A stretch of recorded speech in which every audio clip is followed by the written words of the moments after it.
Hey, so we're going to talk about expectations. Yep. That's what we're talking about. Got the new CA format. Yep. We're going to do creatives. Yep. With your man, Chad. Yep. You've got a nickname here in the office called Chud. Chud. Yeah, that is a nickname. That's when workhorse Chad, yep. That's when I disappear. Yeah. Or you're listening to your, I call it umsa. Oh, yeah. That but, too. You know, you being creative, definitely in the video, you've gotten now into, like, I don't even know how you could say it. Like, you have a well of information when it comes to marketing. Yeah. And I know that has to have been where there's expectations that you were supposed to deliver Yep. because of a title. Yep. Mm-hmm. This guy Yep. can do it all. Right. And you're like, if you have $100,000 in equipment and probably a $50,000 marketing budget, exactly. Yep. you probably get about 2 pennies out of a ministry. Yeah.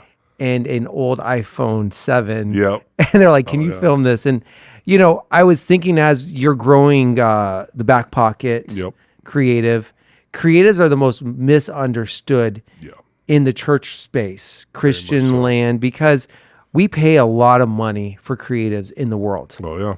If you, like, so I think, now don't quote me, but I think 2 old bananas sold for like $180,000 in an art show because it was art. Yeah. Art is very it's subjective. Subjective. It's the person paying for it. There's a whole theory on how that works. Yep. But I know it has to be difficult.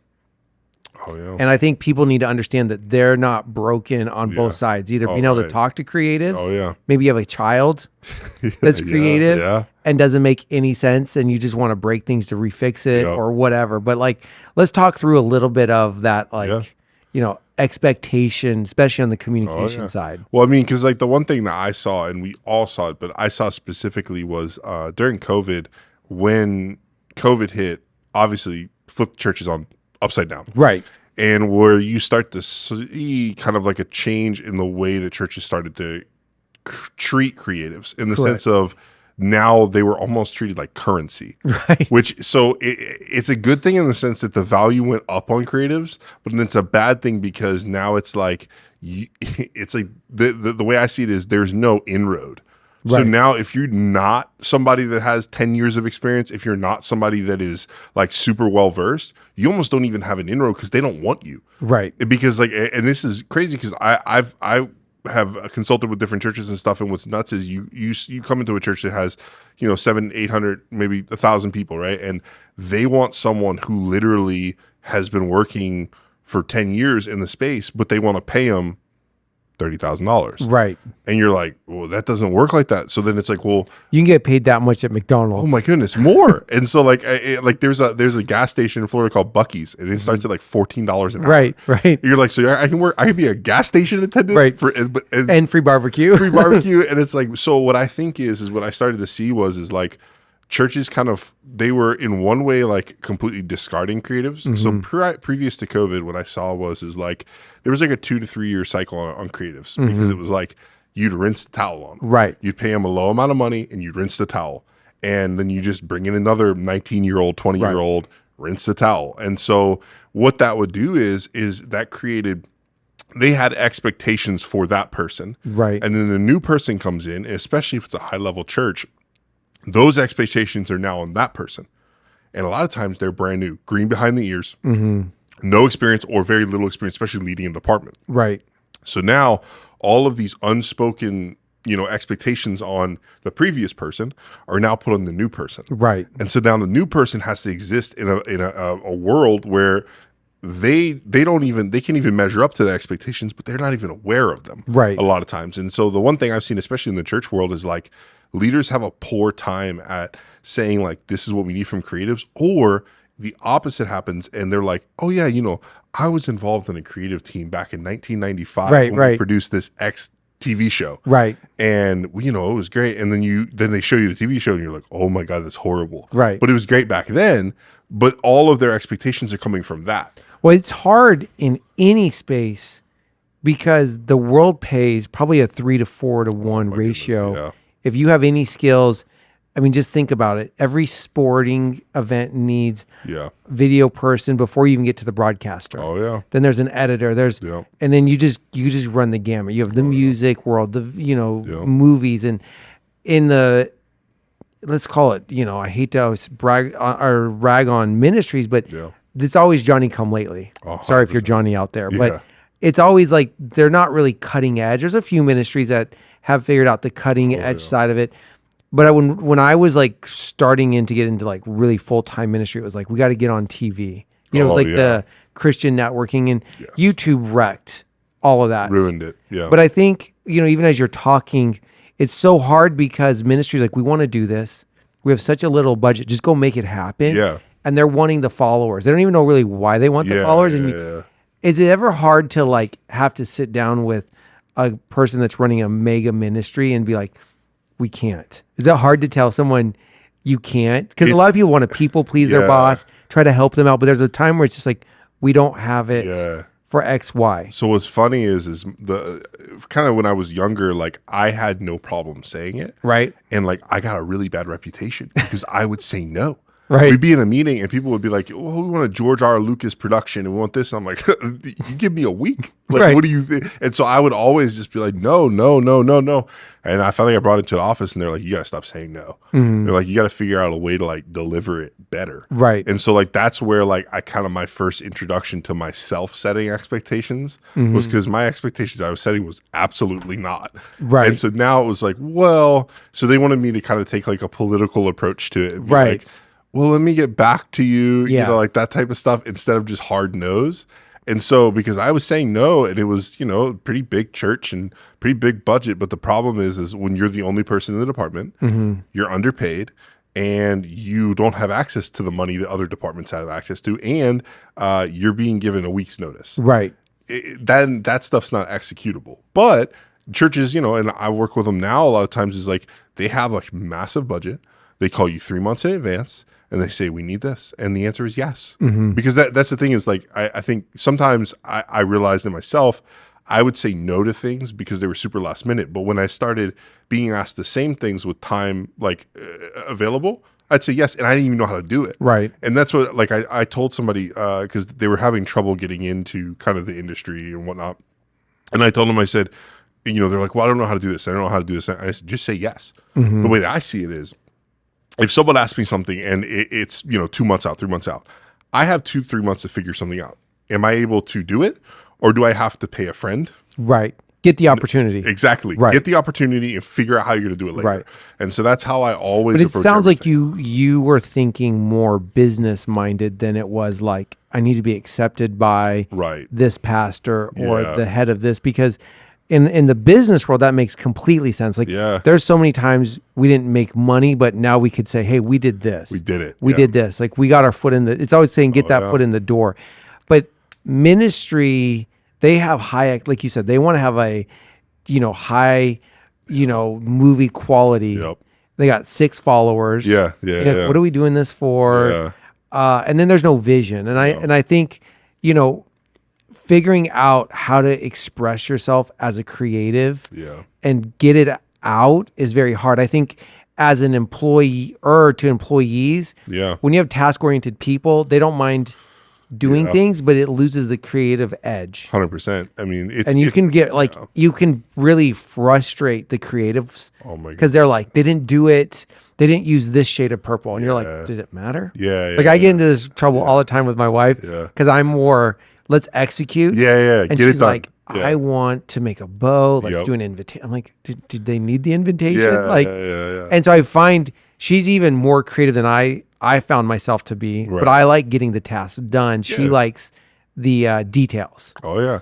And that's the thing is like a lot of times, I think sometimes as creatives, we have to almost budget it. Like budget the creativeness or budget our thought process. Because there's sometimes where it's like, okay, this time frame only allows me this amount of time. Now, I could spend a normal amount of time on this, time-wise for like creativity or like getting things right, perfection, but I got to spend, actually 30% of the time working and getting it done, or 40% of the time, and I don't have the time budgeted to just sit there and Imagineer something. Right. Because that's what I think the biggest thing is a lot of times, especially in churches, but in business too, you have expectations of creative projects, and the time frame there is just sometimes non-existent because it's not taking into account of creating the thing or coming up with the idea. Because a lot of times, and I think I talked about it on the first episode of the Back Pocket Creative, but was sometimes your creativeness can be mistaken for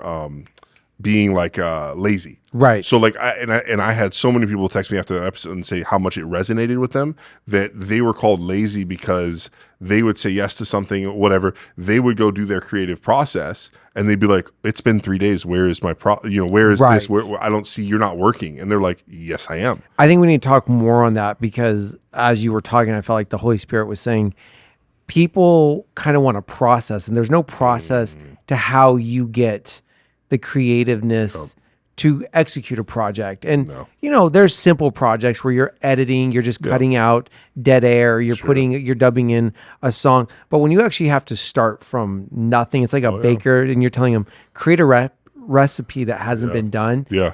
You have it's trial and error. 100%.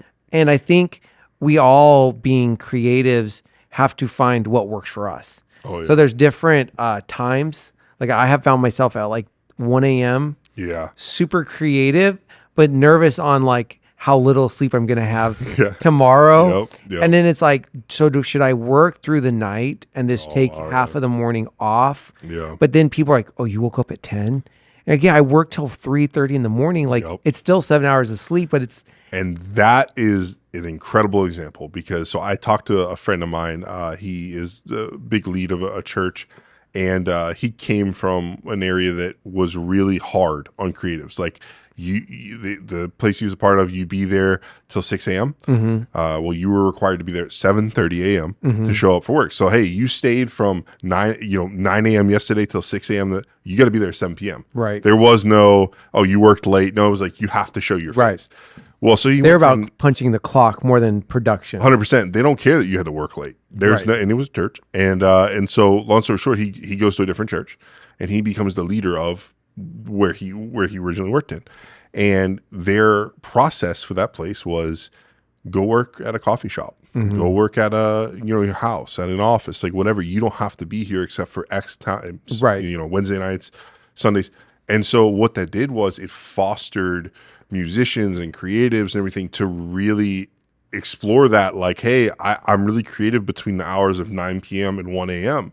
Well, that's when I work. Like, it's not like this, like, clock in, clock out, because that's the problem with creatives a lot of times is you're expected to be a 9 to 5, or you're expected to be something that's like, but you're not going to get the most out of me if I create at 9 p.m. to 1 a.m. Like, you as an employer will get better use out of me if I can work sometimes in different weird hours. I mean, because we saw it when we were building the studio. I had to stay super late, so I came in 2 hours, after it, and it was fine, because it was like, hey, the expectation is we're getting this thing done. And there's things like, because the truth is at the base of creativity is problem solving. And so a lot of this was creative. This whole studio was creatively figuring out how it works. And how does this connect to this? How does this talk to this? And so as time went on, it was one of those things of like, what I realized too for myself is I had never been allowed to be, I guess, fully creative in the way I was outside of when I was working on my own. Because in 2014, I was completely 100% traveling, doing weddings and everything. So I would come home, I'd go to sleep, I'd wake up, and I normally get home during the day. I get up at 9 p.m. and I work till 4 a.m. And then I'd sleep till 7, 8 a.m., get up, go do some different stuff, go to bed a little bit earlier, wake back up, and I would literally work sometimes till 5 a.m. in the morning. And that was when I was my most creative. I would get all my weddings done, and then next Friday I would leave for another, go drive to North Carolina, come back, do the whole thing. I was doing a podcast at the time. Like I was recording for a ministry. We were doing a weekly podcast. So I was editing and shooting all that, and I was traveling. And I was doing ministry. I was running camera for services, like as a volunteer. Like I was doing this other thing, and then I was also volunteer for the church. And it's like that's where I functioned like my most creative. That's why I felt like I was my most creative ever, was when I was very free for my hours just to be whatever they're going to be. And what I found is, they call it like writer's block. Oh yeah. All creatives have like some momentum. Yeah. And the more you're doing, sometimes because those veins are pumping, the creativity is flowing, you can actually do more when you're at your busiest. Yeah. But I do find that do you have like a trick? So like for me, when I know there's a problem, it's the weirdest thing. I take a nap. Yeah. And so I close my eyes and I just start talking to the Lord. And I'm like, okay, I see this problem or I see this situation. And I just start imagining. Yeah. And I'm like, okay, show me. And then I'll get a little glimpse of an idea. And then I'm like, okay, so could we do this? Yeah. And that's been my like go-to secret is like, I have to just take a nap. Yep. And those first 15 minutes, I just start like talking to the Lord and almost mentally picturing how this could come to be. And then it's like, okay, well, let's go try it now. But there's always trial and error. And I found this, some not as much with creatives, but my mother-in-law said failing was like a like taboo thing. And I said, failing is just trying. 100%. Like it doesn't work that way. Yep. Like we had to repaint the walls here. Gosh. Yes. We tried. Yeah. Oh, that was a mistake. Okay, now we got to go with this. Decision. Yep. And it's like, it's not like you failed. It's that we tried something. It wasn't to the best that we'd wanted. And I think in this day and age, time is money. Yep. We're undergunned. Everyone's doing it better than 100%. we are. And there's this pressure on creatives that they're our lifeline to success. Yep. So like us as a ministry, it's like, Chad, because you didn't put that filter. Oh yeah. You cut not enough. Yep. That's why we don't have enough followers. Yep. And it's like, I find that, we kind of criticize our creatives as they're the reason why we're not winning in whatever department someone wants to win for in. sure. Yeah. And they've almost become the whipping. I hate to say boy because it's women and men, but it's like they become the scapegoat of why something's not off the ground. Yeah, I mean, I've been thrown under the bus more times than I can count. I am. You're the speed bump. I am a speed bump. I'm a crater now on the road. And so to go back to what you were talking about the creative blocks. Right. So I did an episode, I think episode 3 of Back Pocket Creative. I talked about creative jump starts. Mm-hmm. So the way I related it is like, if your car breaks down and it's the battery, right? You have to jump start it. Mm-hmm. So that's how I related to a creative block, because a lot of people are there's debates on whether creative blocks are real, whether is it just like a mental thing, like all this different things. So to me, what I found that I do is I go to a church, film a recap video, edit it before the service is done, and hand it off. And for some reason that unlocks me a lot of times. Right. And it's because for me, that was how I got into all this. That's my first love. Right. And I return to my first love, and whatever creative block that's going through, it just goes away. And it happened so many times, because somebody about a month ago was asking me like, what do you think about creative blocks? Because they had a big project and they were going through stuff. And I said, man, you got to figure out what's your jump start. Like you got to figure out, for you, it's sleeping and napping. For me, it's that. It's like, there's other people. The other thing too, that helps me too, is like listing things out. So for the project, if I have some kind of like block, I'll just go through and I'll write down a list of things that I need to do until I get a block. And I'll take a break and I'll come back and I'll list it out again. And then eventually I'll be like, oh, this, like I can save time here or whatever. And then it'll be like, oh, that's how I can do this project. Right. So I think that's important to me, is to find like what your jump start is, because I think it can be used all the time. Like I think it's something like once you figure it out, it's like, oh, I can get past that block. But if you didn't know that as a creative, you feel broken because you see, why is it working so well for you? It's like, a lot of creatives in the early days haven't found their relationship, one, to the Holy Spirit that can be guided, but also we all work different. Oh my gosh, yeah. So like I know most people probably wouldn't function working in a Starbucks or a coffee shop. Yeah. Like for me, it's all about environment. Oh my goodness. Like me sitting in an office, I want to get involved in conversation. I want to like schedule things. But if I'm sitting in a room, I feel like I'm in a prison. But if I see things moving, I don't know what it is, I just can process. So when we had to write out our notes for our course, I did so well sitting in a coffee shop. You did. And then I even found, I had to put on instrumental music because any type of like stillness just made my brain wander. Yep. But putting something through that just helped my brain kind of background noise almost. Yeah, and it was crazy. So I just found worship instrumental. Yep. And you found your rhythm. And it's like, but it doesn't work for the person. Sure. Everyone's uniquely, and I think in this day and age, as much as we call ourselves unique, we're afraid to be the odd person out. Oh my gosh, yeah. And let people into our inner, like, it's okay if you know it, but if someone else finds out, they're going to be like, are you broken? Yeah, 100%. Because I feel broken. Yeah. 87% of the time, I'm like, if someone got inside my brain, they'd be like, we should never let this person wash dishes, let alone running a ministry. It's like, absolutely. But that's how we all really are. Oh, yeah. No one has it really figured out. Yeah, and the other thing too, kind of you hit on a little bit there, was like environments and stuff like that, like pressure environments. And the thing is too, I guess bigger and more, I say harder environments, like that's the places people want to live in, right? Like they want to be with the successful church, and they want to be, but then you can't even meet the pressure or the expectations of where you're at. Right. So then it's like, I have so many friends that like, they want to be at place A or say C, and they're at place A and they haven't really had the journey. And so they get a taste of it.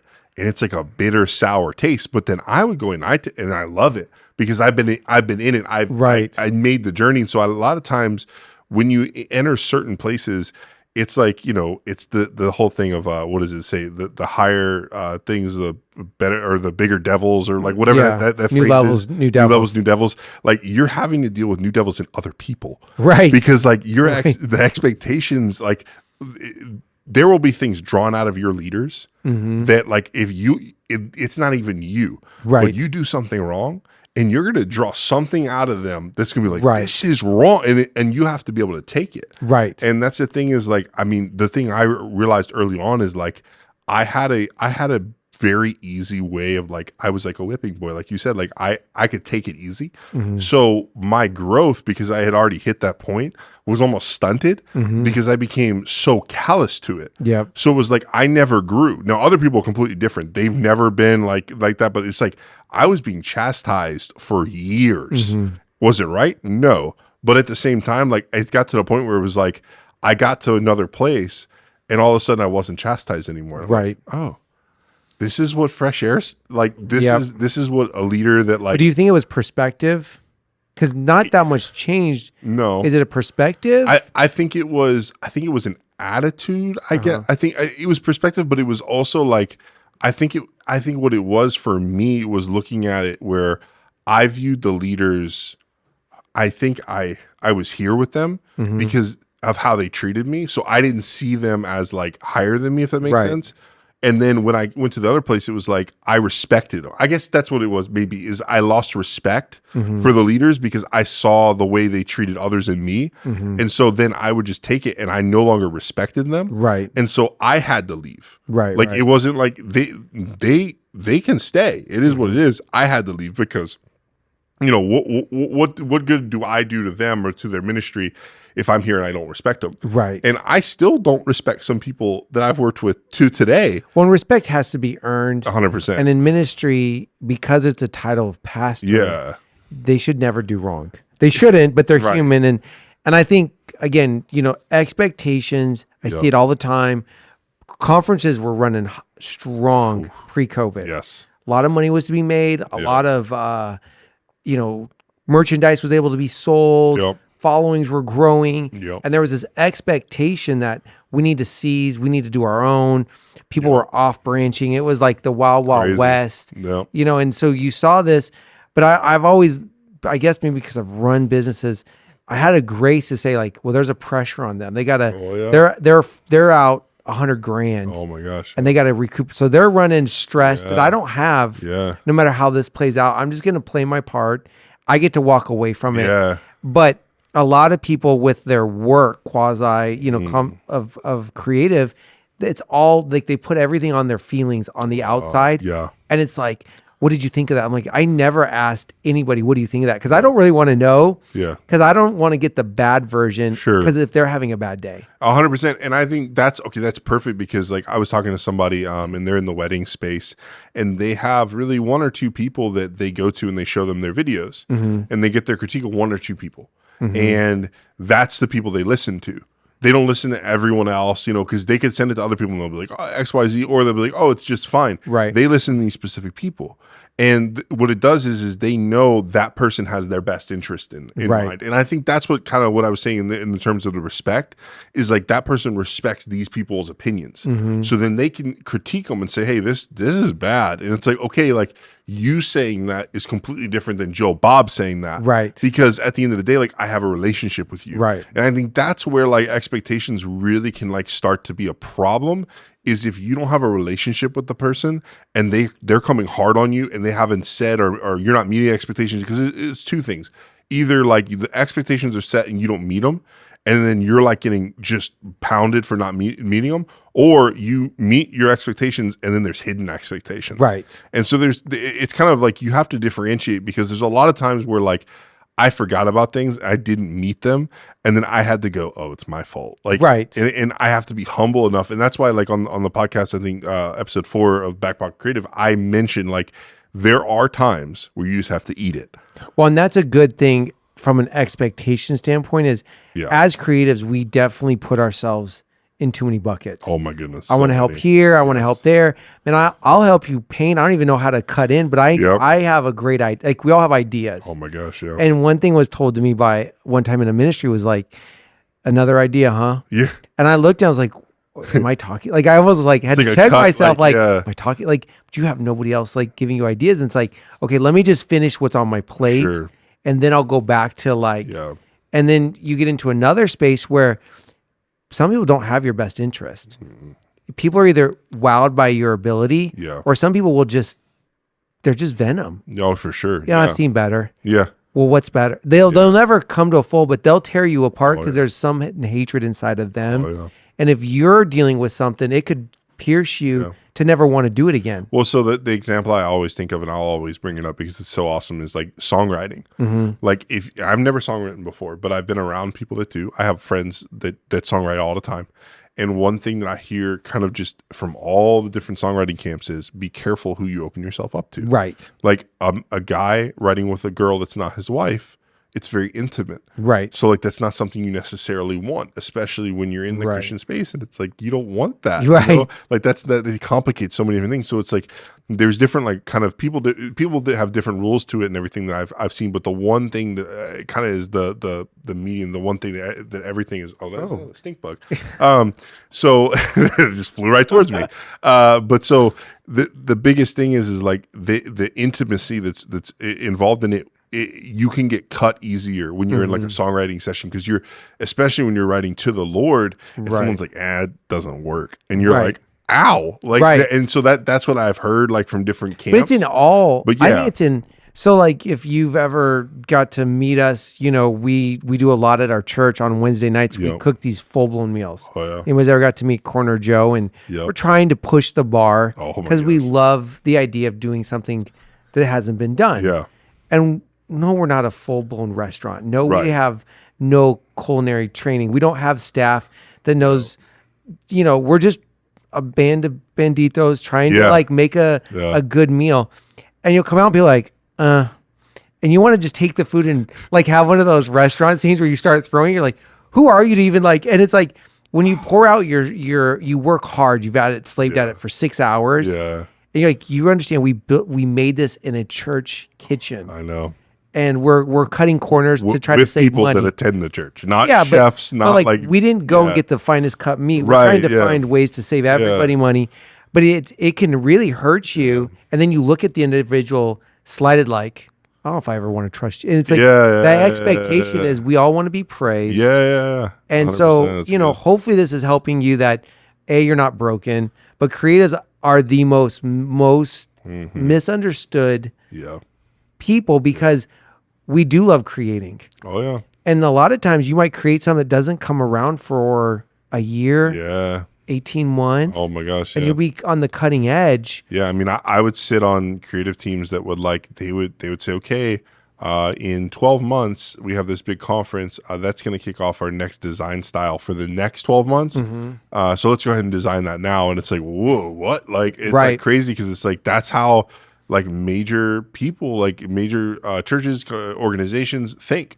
is they're not thinking 3 months from now. They're thinking 12 months from now. Right. They're thinking 18 months from now. They're thinking what's the like, and what they're having to do, sadly, is they're having to predict trends. So like if you're not, and that's the thing is like there's a lot of people that I've met that like try to detach themselves from like the pulse of like the world. And it's like when you do that, like you completely remove yourself as a creative from being relevant. Right. And like in the sense of like if you're not at least listening to the pulse of like what's currently going on. Well, let's use something that's has nothing to do with Christianity or the world. Fonts have changed. Oh my goodness, that's so much in the last 8 months. Yeah. Like, and you look at the headings that are being used on YouTube to showcase. Look at these billion-dollar companies. Look at Burberry. Look at all these different like design, like fashion companies. Right. They all have the same font. Right. And their design no longer is this like crazy thing. It's literally a font. Right. And it's like the fact that like the minimalist has now like, because people were saying minimalism like 15 years ago. Right. And everybody's like, yeah, haha. And then it was like this crazy goofy logo. And it's like, no, like pizza companies now, like everybody's going super like minimalist and modern. It's like everything's boiling down to a font where like 5 years ago it was like, how creative can you get with the logo? Like even a custom font. Custom font, like or like how can I fit, like if I'm a camera company, how can I fit a camera in my logo? Right. Like, you know, it was like that kind of thing. You know, if you're a bakery, how do I fit a pie in my logo? You have to be relevant. And I think that's even its own expectation is that we have two brands of people like, I want to be like the world, or I'm going to be like, I'm not going to be, but you still have to, if you have people who come to church or come to your shop because they're going to buy as a consumer, they're being influenced in the mall, 100%. Other places. You have to look like what's the trends are coming. And that right there is exactly why it is so hard being creative in church, is because you're right. People can stay home and watch a TV show instead of your sermon. Right. People can on demand listen to a TED talk and not your sermon. Because hey, the production quality, this, that, the other. People can watch a comedy set, not your worship service, right? So it's like now, like the church feels like they have to compete, like, and that's what ends up burning creatives out a lot of times. Because I was a part of a meeting where somebody said, "Hey, we need to be like this church," and a person above them shut them down and was like, "Absolutely no, our people are going to watch our stuff."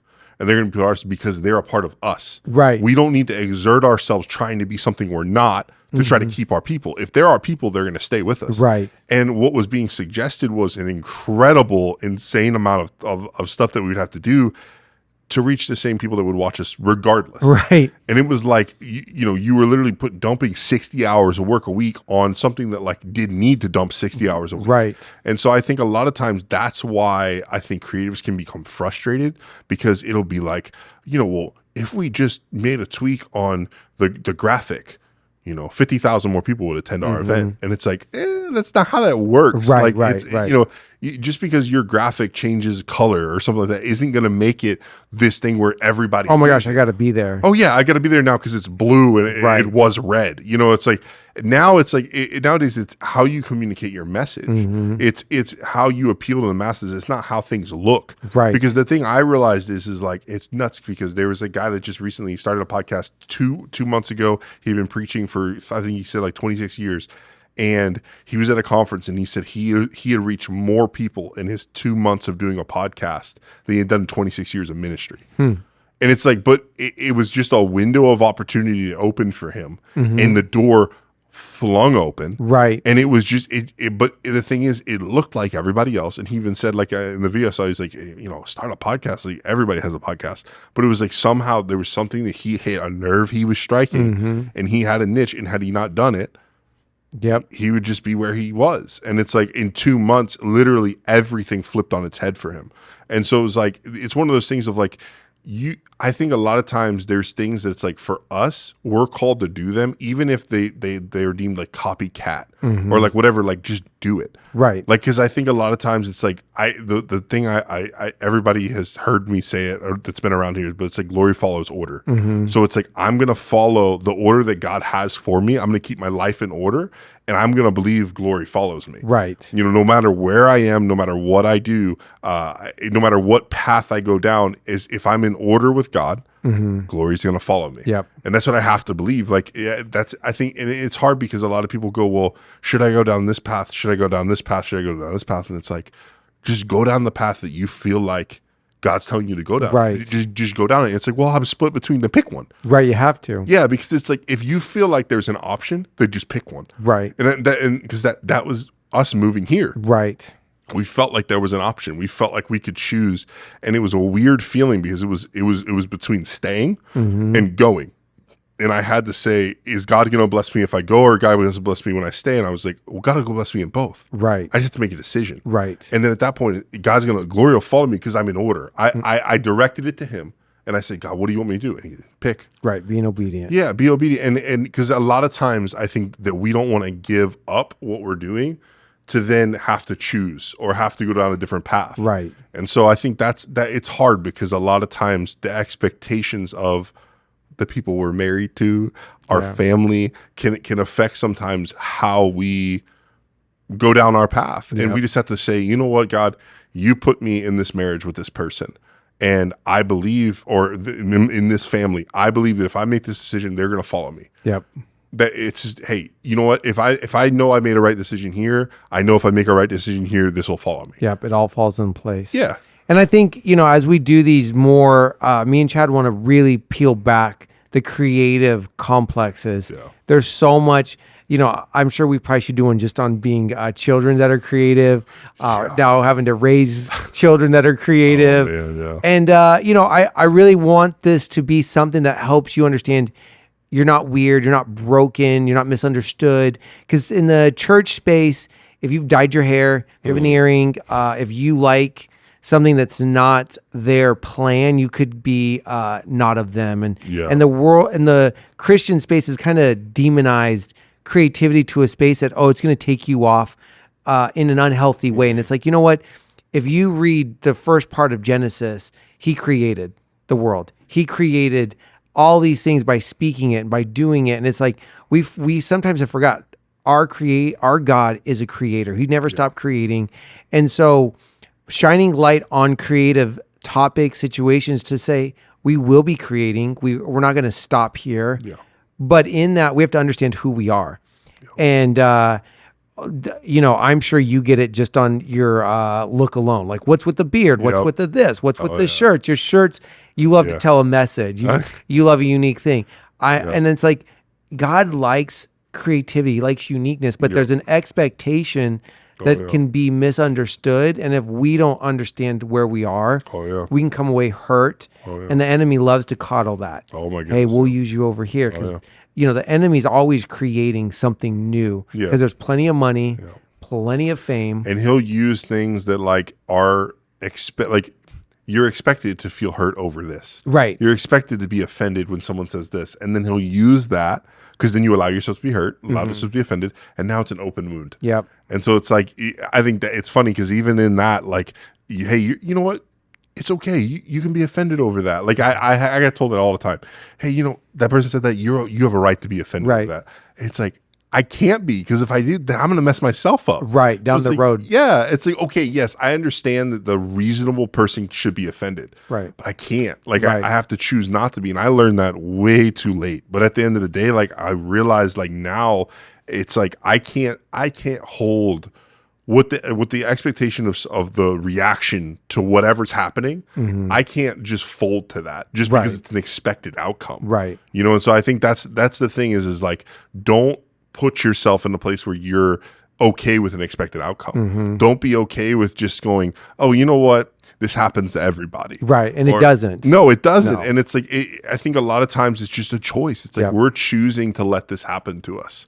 And I mean, I know that goes into a whole bunch of stuff, but it's like, I have to believe that at some level, I have a choice in things. Well, you do. You have a choice to submit to God's plan. You have to submit to forgive. Right. And that's what we're shining light on is, I would encourage you, create, don't stop.